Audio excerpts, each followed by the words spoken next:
আমরা প্রায়শই বলে থাকি আজকে ঘুরতে গেলে কেমন হয়, আজকে বাজারে গেলে কেমন হয়, আজকে নদীতে গেলে কেমন হয়, কালকে দেখা করলে কেমন হয়। এখন এই ধরনের কথাগুলোকে ইংরেজিতে বলার জন্য একটা স্ট্রাকচার রয়েছে, সেটা হচ্ছে structure how about plus verb plus ING. এক্ষেত্রে ভার্বের ওয়ানের সাথে আইএনজি যুক্ত হবে প্লাস অবজেক্ট অথবা এক্সটেনশন শেষে একটা প্রশ্নবোধক দিতে হবে। হাউ অ্যাবাউট অর্থ হচ্ছে কেমন হয়। যেমন নদীতে গেলে কেমন হয়, তাহলে এটাকে ইংরেজি করার জন্য আমাদের কি করতে হবে? প্রথমে আমাদের হাউ অ্যাবাউট বসাতে হবে। হাউ,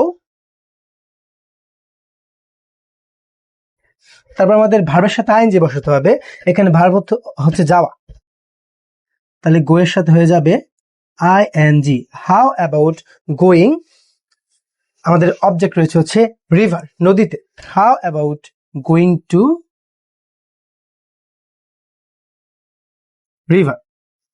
তারপরে একটু চা খেলে কেমন হয়, তাহলে এই ক্ষেত্রে আমাদের প্রথমে হাউ অ্যাবাউট বসাতে হবে। হাউ অ্যাবাউট, ভার্ব হচ্ছে আমাদের এখানে খাওয়া, তাহলে চা খাওয়ার ক্ষেত্রে আমরা হ্যাভ ইউজ করতে পারি। হাউ অ্যাবাউট হ্যাভিং, তারপর আমাদের অবজেক্ট বসাতে হবে, অবজেক্ট হচ্ছে একটু চা, তাহলে সাম টি। হাউ অ্যাবাউট হ্যাভিং সাম টি। কালকে দেখা করলে কেমন হয়, তাহলে আমাদের প্রথমে বসাতে হবে হাউ অ্যাবাউট,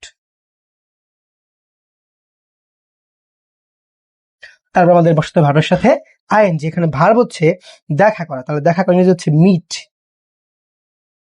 আইএনজি বসাতে হবে। হাউ অ্যাবাউট মিটিং, তারপর হচ্ছে এখানে অবজেক্ট নাই, তাহলে কি রয়েছে এক্সটেনশন, মানে হচ্ছে কালকে। হাউ অ্যাবাউট মিটিং, কালকে হচ্ছে টুমরো। How about